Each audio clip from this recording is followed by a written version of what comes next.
Chad Prather rose to internet fandom as the man who's unapologetically Southern. Heath Oaks is a published author who failed his way to success. Together, they tackle today's headlines in a way only a Southern Spitfire and a millennial mogul can. Take off your sport coat, grab a beer, and enjoy the conversation.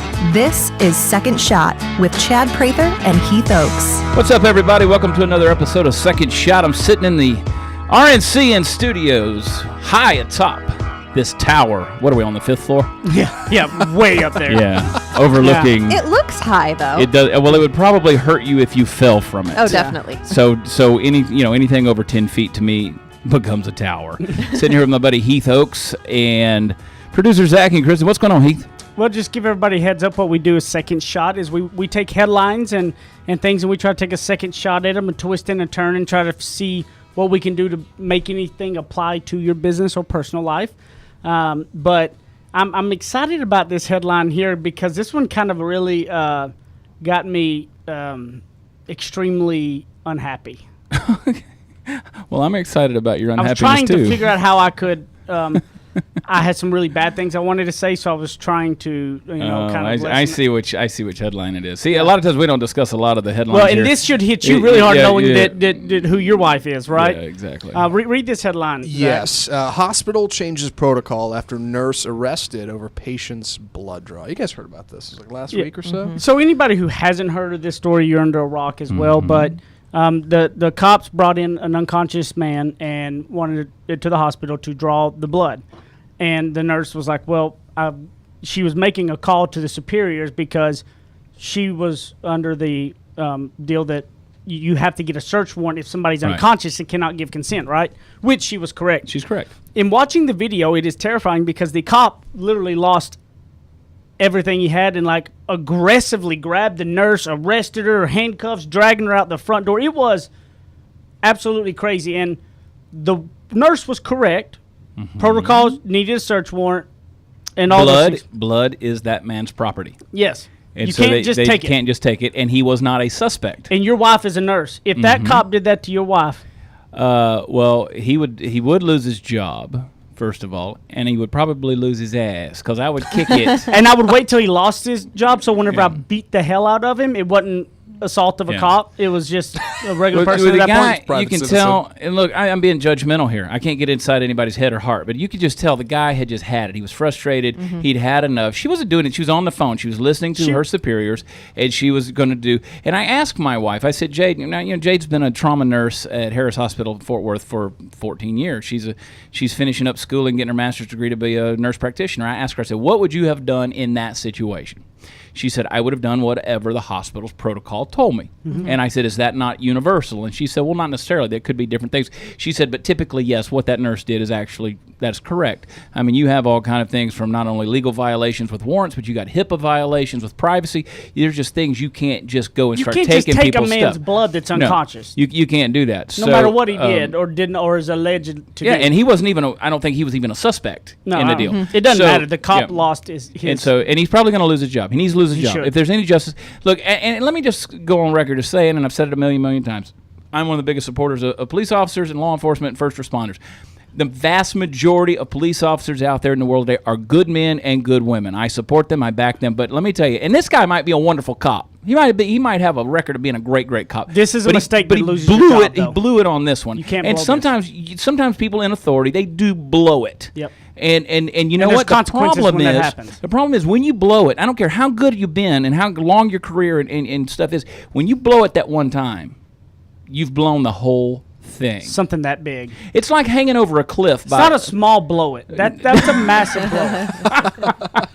You know what I mean? Like, I like big blow-its. Yeah. Let me tell you, it's like if you're hanging over a cliff by a chain and the chain has, 10 or 15 links in it. Only one link has to break. You don't have to break them all. You just break the one link and you got disaster. You know, you and everybody in this world, at some point, whether it is in your personal life or maybe you're in a position of authority at your job, you can never let the ego get to your head, the power trip thing, that you're powerful. I agree with you. I believe that the vast majority of cops are good cops. The ones are not that get this power trip in their head, that they're You know, the ones that are not are like the kids that got picked Yeah. on in school, and now they're all going to try to make it all back on them and use their power. And in your personal life, your power over your kids, or if maybe you think you got the power over your spouse, abusing, anytime you're given power, much is expected of you. Yeah. You can't. So like in this case, he was given a badge and a way to have an authority, and he screwed up here to where what as much is expected, you lose your job and should never be a cop again. This is this is not like a high intense situation. You lost your cool in a situation that should not have lost your cool. Right. So when you are giving much power, whether it is being a dad or a mom, much is expected of you from those kids. Right. You are expected to be the person that they need to see in a positive light, and you are expected to teach them the things that there is to do. Right. You are expected to treat your spouse in a way that you want your daughter or son to be seen as well. You got to look at it in your workload. If you're given a title of leadership, that doesn't mean anything. You have that title, but you're not going to gain followership by just a title. Yeah. So to whom much is given, much is expected. Yeah. You have to suffer the consequences, and they're bigger. And when it comes to parenting or being a spouse, you suffer much bigger consequences than losing a job. Well, if you're gonna have authority, you got to be under authority. Yep. And that is a principle in life. You can't have authority unless you're under authority. So you got to submit to something. Everybody submits to some form of authority. Yep. Everybody does. Whether you want to, you will. And if you don't submit to it, you will be forced to submit to it. You go out there and break the law, defy authority, and see what happens. You will be forced to submit to that authority. You get arrested, you go to jail, you go to prison, whatever. But the key to authority is a word that no one knows the meaning of, and it's the word meekness. Meekness. And it's like an old word. Nobody ever says, "Oh, well, that person's really meek," because we don't know what that means. Yeah. We don't know what it means to be meek.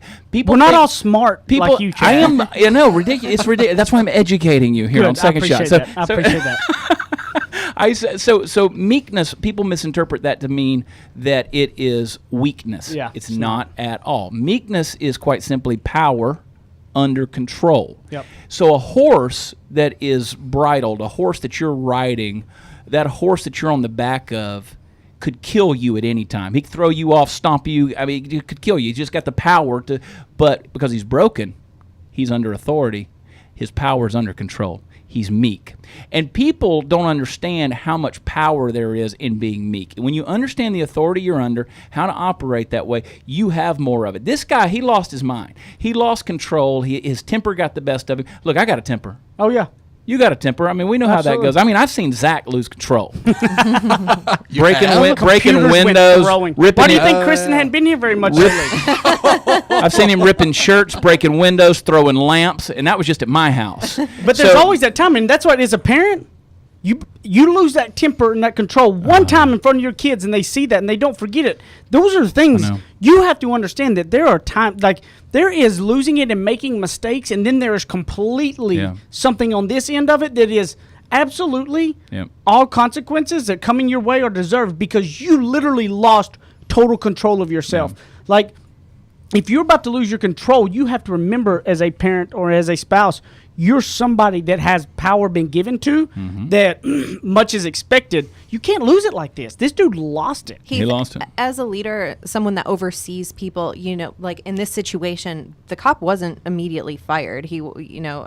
So what level of forgiveness or talking to, how do you handle a situation like this? Because at some On point, whose part? well, On which side? On the side of the supervisor overlooking this police officer. He did smart by not immediately So because reacting. we talk about, some people just crack. At some point they lose their stuff and, things go wrong. But, Chad gave the example. Maybe he was a great cop and maybe this was a one-time incident. But at what point do you forgive and move on? Or do you say, there's a certain threshold? And to me, there's number one, I agree with the supervisor for saying you're on leave and take a couple days. Let's review everything. You never want to react to things very, very quickly. yeah, because there was no immediate firing decision. He just made put him here. on leave, let things calm down, look at it all, do what. Now, here's the thing. This would be, no matter how good he was, gone to me because I don't care what's going on and how it is, because If he would have lost his cool in the middle of something and killed somebody that did not need it, that is the next level. He obviously cannot. There's those things that are mistakes that I'm okay with, but then there's the different type of mistakes. Like this is, you just grabbed a nurse and drug her out that hospital like she was a crackhead with a knife about to kill somebody. Like that was, you lost all control. For me, I put nurses there with first responders. They're the people who, quite literally, they take your shit. They wipe your ass. They do the stuff that nobody else wants to do. And I'm saying that as strong as I know how to say. Absolutely. Because they do the stuff. They have to pick your fat butt up off the ground and put you on a toilet and bathe you. It can be a very undignified job. So I put them right there with first responders. They are the first line of medical defense in your health whenever you're in a hospital. And so he grabbed her. I mean, he did that. And, she's whether she was a phlebotomist, I don't know the whole thing, but I mean, either way, she's there. She's a nurse practitioner, or she's a practitioner of medicine. And think about this, Christian. I think what you're thinking, you always got to think about the job and the thing that was made. So being a cop, if I see a cop make a procedure, if I'm a supervisor of cops and they make a wrong decision on just a protocol, right? Just kind of, they didn't do this paperwork right, didn't do that. That's okay, move on, right? If I see a cop that cannot control their emotions, they're gone. Because I do not want a cop of mine that cannot, because you're under stress all the time. If you cannot control your emotions, that is an issue. So it's all different because it depends on the business you're in. You've got to think about what is it that's the most important. The thing that happened, if that would have happened on another level or anything else, could it be extremely detrimental? Is it something that can't be controlled or something that can't be fixed? When you can't control, when I would lose trust in this man having a gun, representing my city as a cop, when he lost control on a nurse that was doing nothing threatening at all. Because she was calm and collected. She wasn't posing a threat. And if you watch the video, when he gets her outside, another police officer grabs him on the shoulder and says, tries to pull him off, and finally he just walks away because he realizes this thing's going down. And let me tell you, true meekness and true authority, this guy would have stopped what he was doing right there when he got collected, and he would have apologized. And that's what you do too when you lose your cool. You talk about with your kids and your wife and all that. You know what? We're all going to lose our cool. When you do that, you go back, you apologize, you ask forgiveness, you do those things. But this guy, he can't give her dignity back. No. He can't give her that he embarrassed her. He shamed her. He did all of these things. He arrested her. She's on the news media now. The whole world has seen this. He can't give that back, and it's all because he lost his cool. You got to go, pal. Got to go. You're fired. That was me being presidential. How about that? All right, we got to take a break. All right, we're going to come back to the second segment of Second Shot. We'll be right back.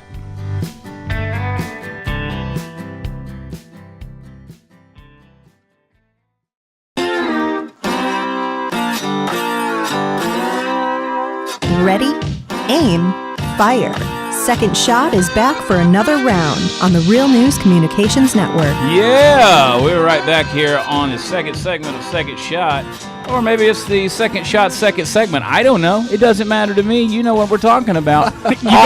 However you can say it. I know, it's tough. I tell you what I can say. All you need is love.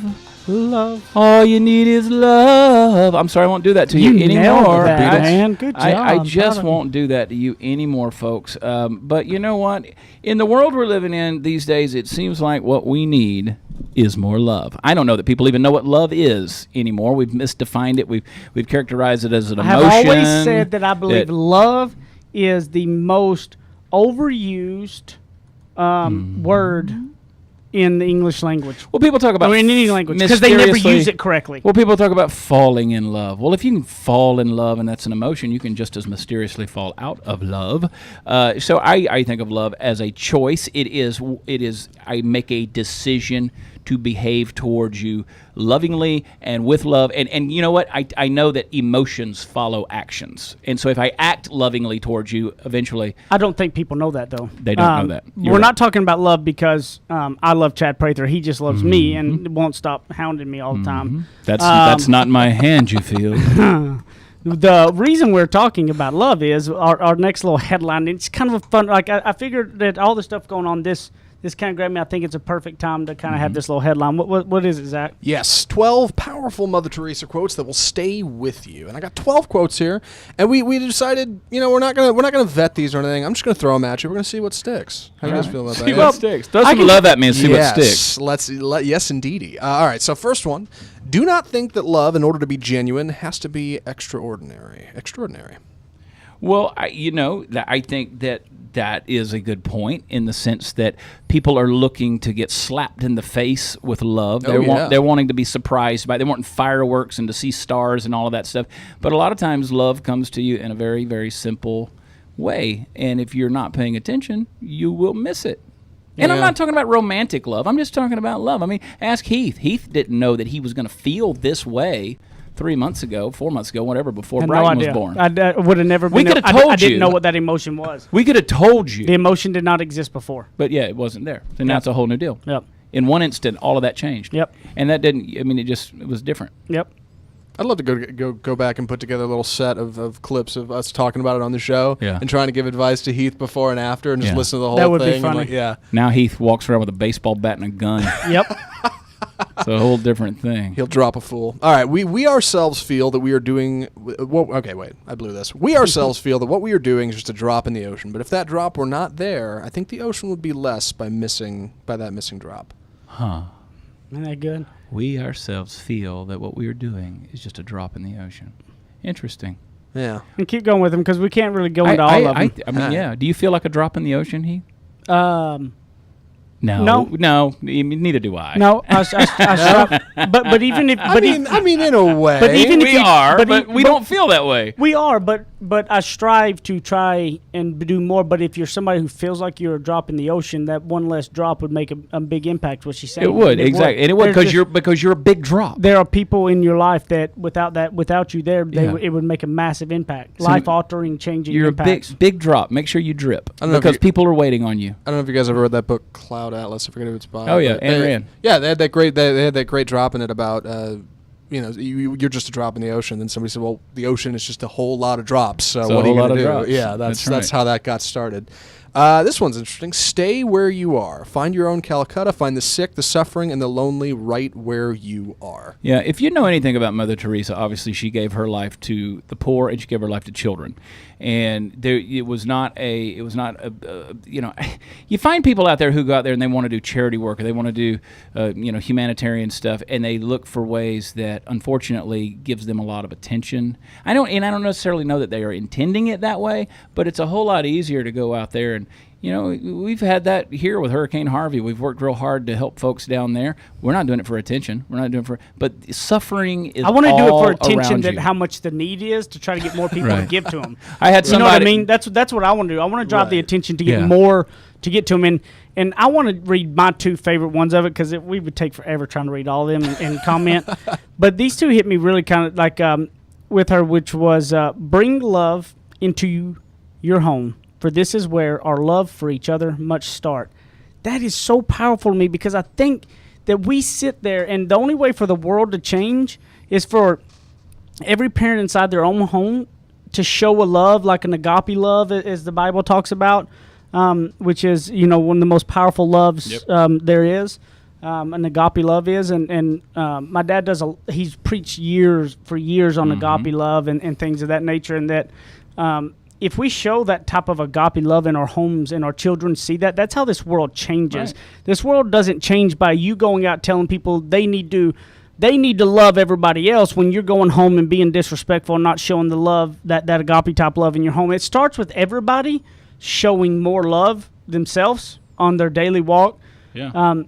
That will change this world and the generations of coming with it. And obviously Mother Teresa, there's even people who figured out ways to criticize Mother Teresa over the years, which is even astonishing to me. I get it, but I mean, it's like, look, that woman, there's always a way that people can find it, but, love is needed more so, and love is needed to be used in a much better, like, it's like, I can love you, but I don't have to like you. That's what I don't understand. My mother told me that my whole life. You can tell them, go, look, I can love and care for you, and if you were on the side of the road, I'd help you fix your tire. But I ain't going to go hang out with you, but I'm not going to go talk about you and go run you down to try to how it is. But That agape love is one of those things that I believe is much more needed, and how Mother Teresa obviously spent with her life with that. But I thought that one got me a lot, because it's, sometimes everybody goes out and trying to think everybody else has got to change something. They need to change the way they show love in their current household. At the risk of sounding ignorant, what is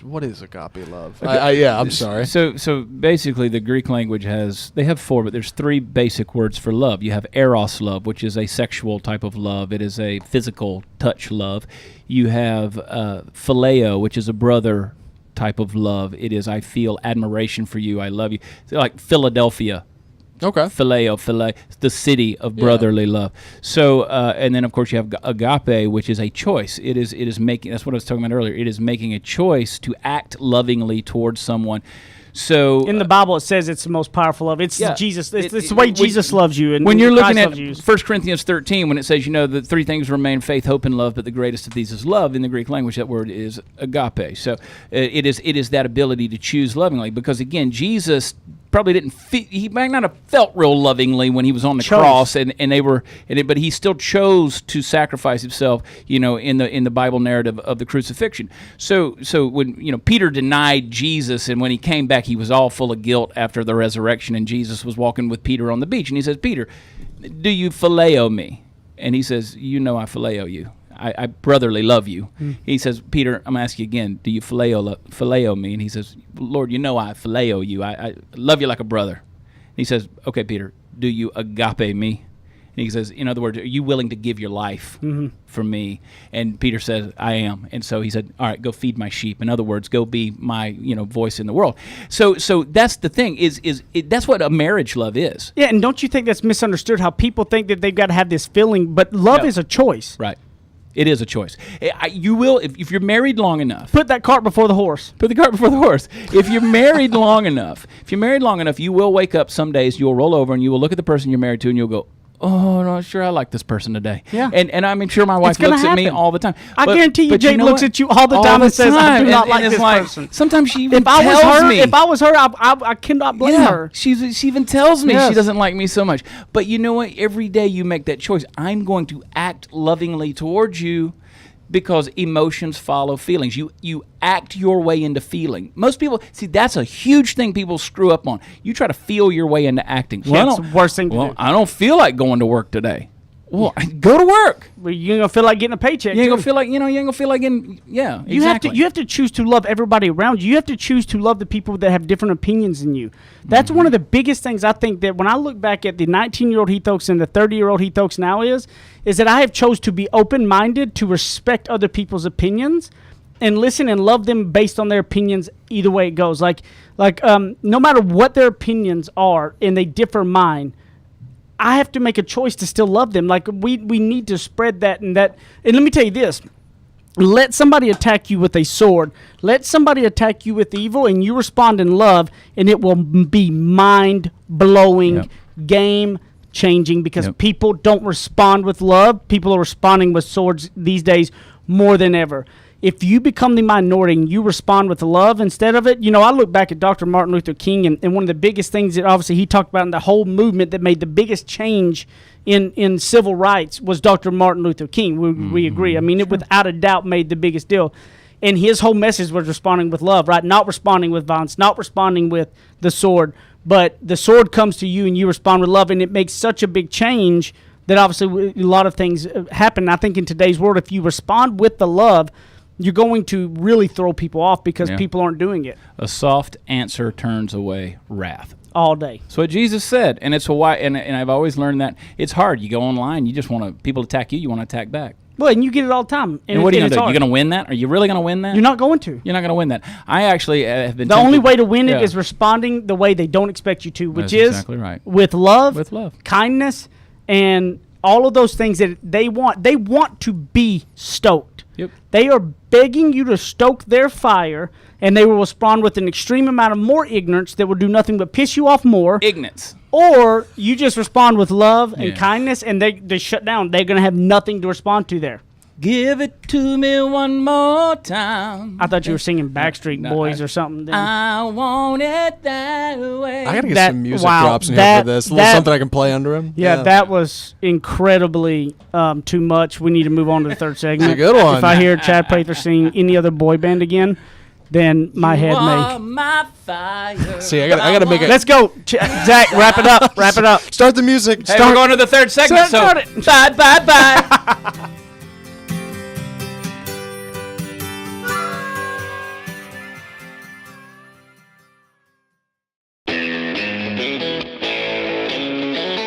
Kick off your boots or suit up. The choice is yours. Welcome back to Second Shot with Chad and Heath on RNCN.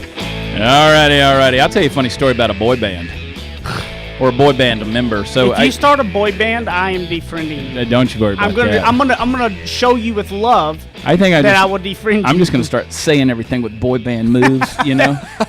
Is that See on that? camera? Can you see Yes. that? Oh, you see got to that? go to Just a YouTube. little bit? Oh, you yes. must go to YouTube right now and check out Chad Prather's boy band moves. These are There it is. of epic display that man. he Yeah. just got into Popping it. and locking. He did drop it like it's hot. Look at this.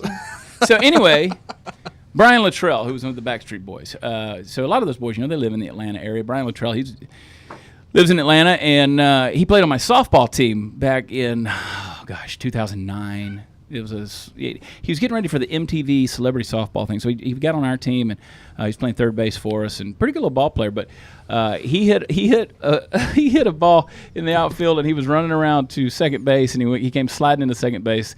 Tried to stretch it into a double, shouldn't have. They threw him out, and the guy tagged him out. It was the third out of the inning. And then when the second baseman or the shortstop tagged him out, and the umpire called him out, he goes, bye, bye, bye.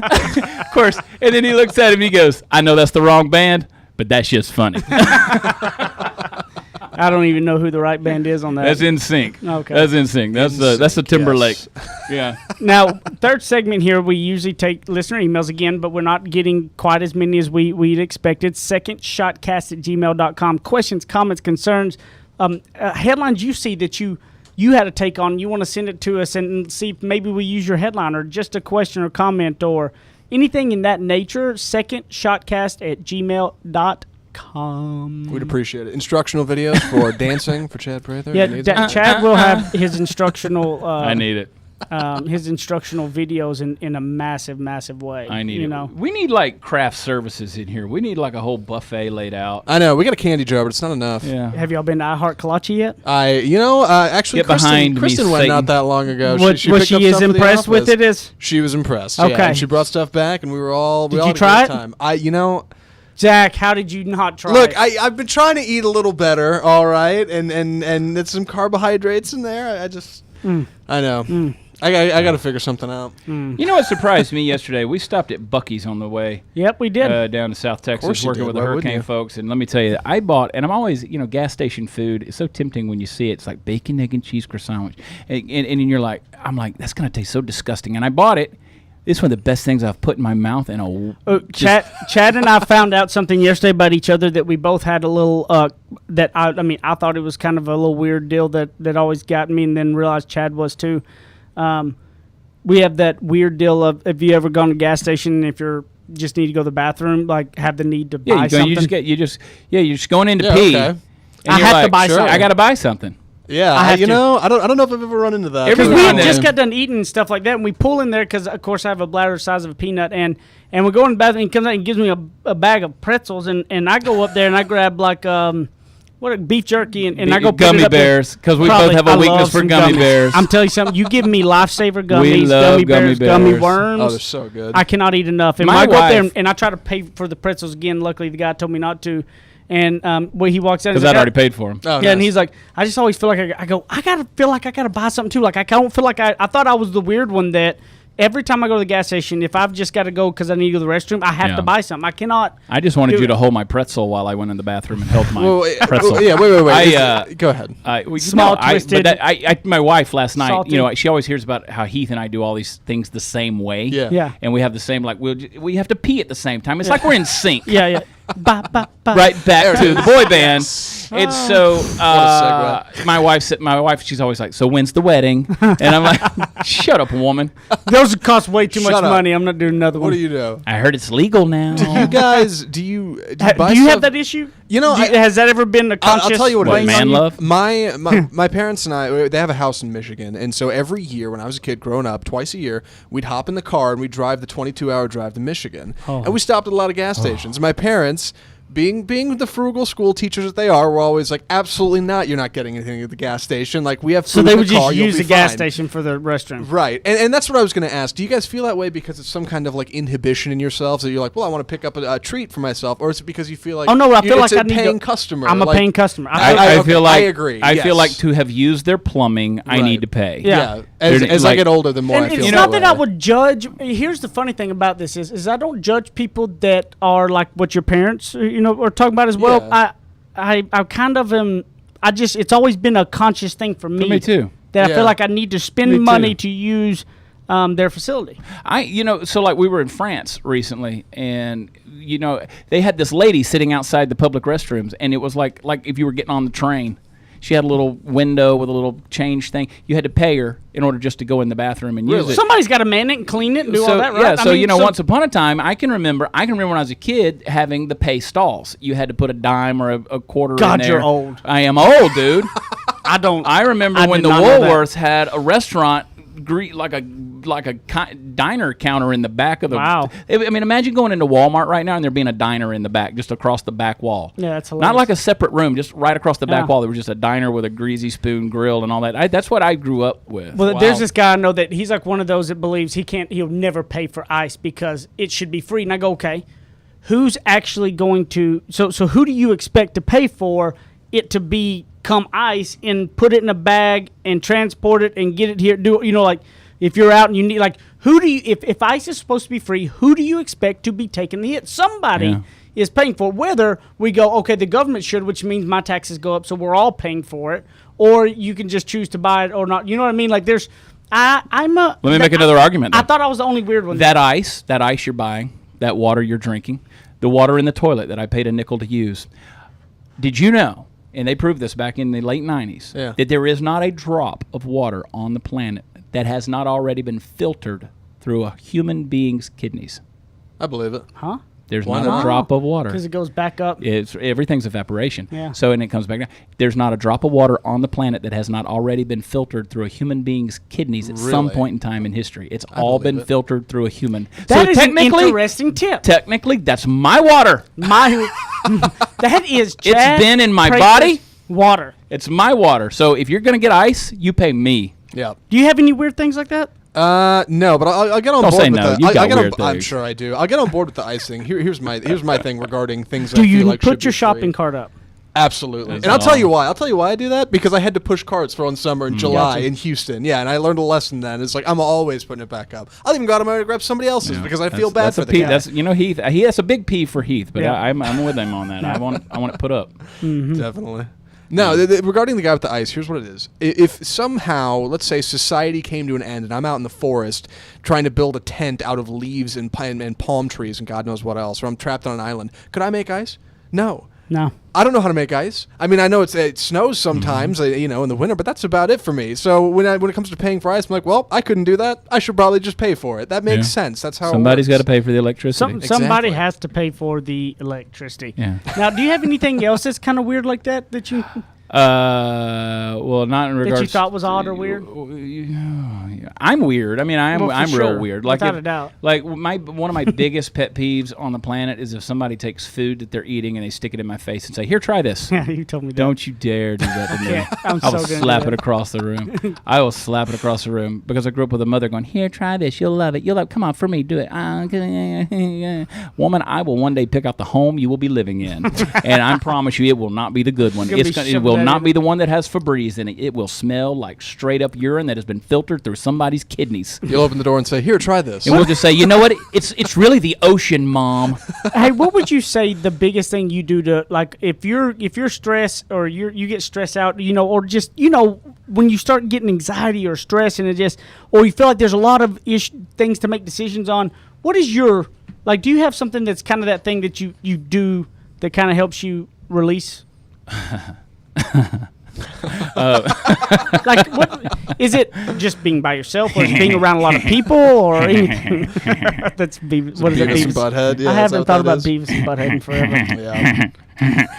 Yeah. Mine is being alone. Like, I'm the guy that can get in by myself somewhere tucked in a corner for like a little while, and I just want to be in my own thoughts. And I cleared up myself. Like, I like to be away from people. You know, I like to find. I'm with you on that. Because I have a friend who's the opposite. When he gets out, he likes to be out with everybody else, and that would drive me nuts. That's more the way I am. Yeah. I'm more of a pure extrovert. I want to be around people. I'm energized by the crowd. I get drained. As I'm getting older, though, I find myself wanting to pull away. So I have to go find a space. Yeah. Like, I can't just be alone. I need to be in a space that is, tranquil. I mean, like, a backyard setting, where you're just sitting and I can pour a glass of whiskey. I could sit on my back porch with a drink with Chris Stapleton on the radio for 2 or 3 hours that most people would think would depress them more because it's depressing country music. But me, it makes me clear my thoughts, and I get one, and I come out alive. What I do, especially when it gets colder, is I've got a fire pit in my backyard, and I like to go build a fire, and I'll just go back there and sit by myself.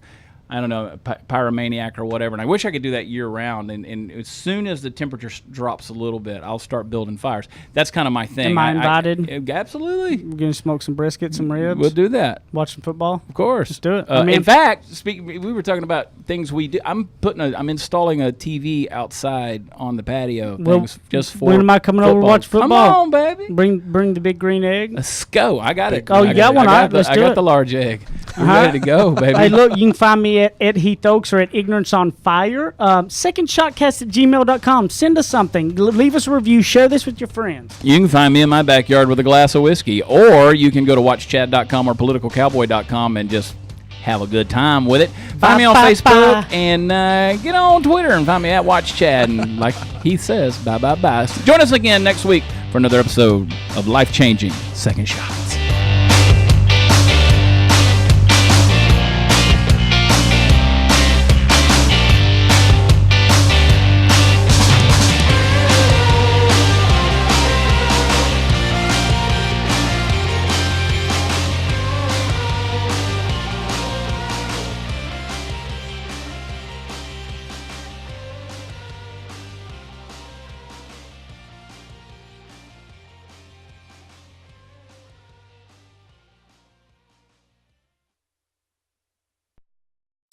You're listening to RNCN, the digital destination for premium talk radio.